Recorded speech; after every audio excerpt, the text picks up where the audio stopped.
তো বন্ধুরা, একবার হইলো টমেটো চিংড়ি মাছ দিয়ে এই রেসিপিটা করবেন, আর এটা দিয়ে ভাত খেতে একদম জমে যাবে।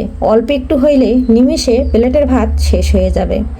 আশা করছি আপনাদের কাছে আমার রেসিপিটা দেখলে দারুণ লাগবে এবং ভীষণ ভালো লাগবে। আর এই রেসিপি বন্ধুরা যদি এই গরমের দুপুরে থাকে, অল্প মশলা দিয়ে টমেটো দিয়ে চিংড়ি মাছ ভুনা, তাহলে আর কি চাই? আর কিছু দরকার হবে না বন্ধুরা, নিমিষেই প্লেটের ভাত একদম খালি হয়ে যাবে।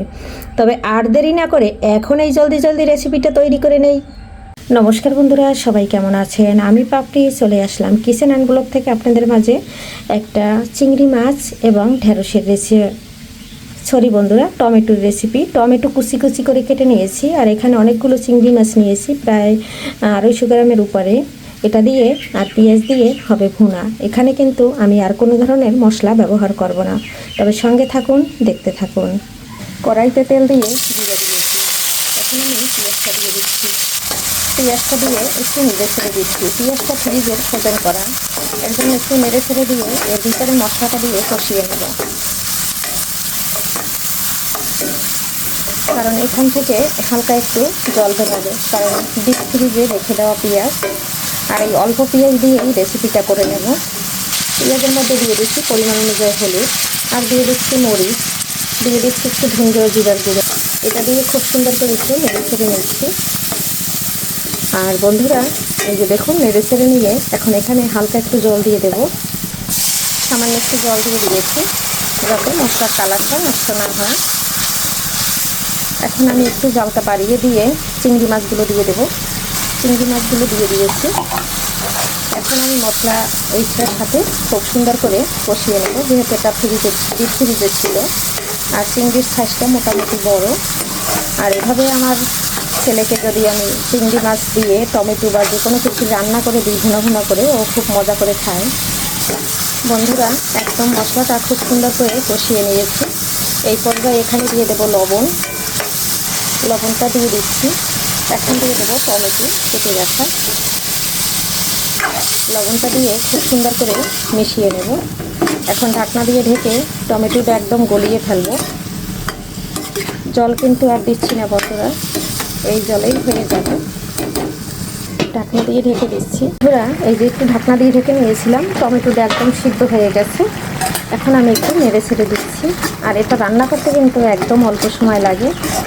চিংড়ি মাছের সাথে টমেটো এভাবে রান্না করলে দারুণ লাগে খেতে। আর এই যে দেখুন খুব সুন্দর করে কিন্তু টমেটোটা সিদ্ধ হয়ে গেছে। এখানে কিন্তু নামানোর সময় শুধু একটু জিরার গুঁড়া দিয়ে নামিয়ে নিলে হয়ে যাবে। এখানে কিছু কাঁচামরিচ দিয়ে দিচ্ছি খুব সুন্দর একটা ফ্লেভারের জন্য। এখন একটু নেড়ে ছেড়ে দিচ্ছি।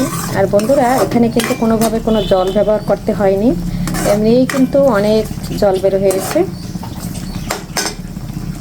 বন্ধুরা, এই যে টমেটোটা কিন্তু খুব সুন্দর মতন একদম হয়ে গেছে। টমেটোটা কিন্তু একদম গলে গেছে।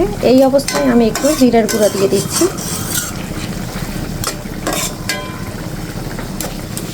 মরিচটা দিয়ে খুব সুন্দর করে একটু নেড়ে ছেড়ে দিয়েছিলাম।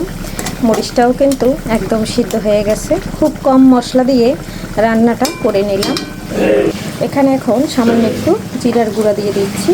জিরার গুঁড়োটা দিয়ে খুব সুন্দর করে নেড়ে ছেড়ে নিচ্ছি। আর এই যে দেখুন আমার রান্নাটা কিন্তু ফাইনালি প্রায় হয়ে গেছে। বন্ধুরা, একদম ছোট ছোট ভিডিও তৈরি করি, আপনারা যদি ভালো লাগে টেনে টেনে না দেখে সম্পূর্ণ ভিডিওটি দেখবেন। আমার রেসিপিগুলো আপনাদের কাছে অনেক অনেক ভালো লাগার কথা। অবশ্য আমি কিন্তু যথেষ্ট কষ্ট করে একটা ভিডিও তৈরি করি, চেষ্টা করি যে আমার বন্ধুদের যেন আমার ভিডিওটা ভালো লাগে। বন্ধুরা, টমেটোর রেসিপিটা কিন্তু একদম হয়ে গেছে বন্ধুরা। এই যে দেখুন এখন আমি নামিয়ে নিচ্ছি। একদম মাখা মাখা ভুনা ভুনা রেডি হয়ে গেল। আপনারা চাইলে ঝোলও রান্না করতে পারেন, কিন্তু আমি একদম ভুনা ভুনা করে নিলাম। এই অল্প তরকারি দিয়েই একদম ভাতটা খাওয়া হয়ে যাবে, অন্য কিছু দরকার থাকবে না। আর এই যে দেখুন কত সুন্দর হয়েছে। এখন আমি নামিয়ে নেব বন্ধুরা।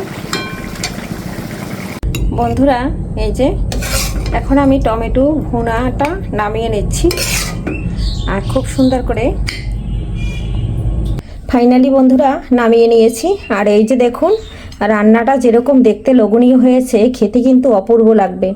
আর আমি কিন্তু সামান্য একটু জিরা, একটু পেঁয়াজ আর একটু হলুদ লবণ দিয়ে রান্না করে নিয়েছি, একদম কম মশলা দিয়ে, সামান্য পরিমাণে সব কিছু দিয়েছি। এভাবে আপনারা এই গরমে রেসিপিগুলো করে খাবেন, আশা করছি আপনাদের কাছে ভীষণ ভালো লাগবে। আর কে কোথা থেকে বসে আমার ভিডিওটি দেখছেন অবশ্যই কমেন্টে জানিয়ে যাবেন। সবাই ভালো থাকবেন, সুস্থ থাকবেন। আজকের মতো বিদায় নিচ্ছি, আবারও দেখা হবে নতুন কোনো রেসিপিতে। এ পর্যন্ত সবার সুস্বাস্থ্য কামনা করছি। সবাইকে বাই বাই।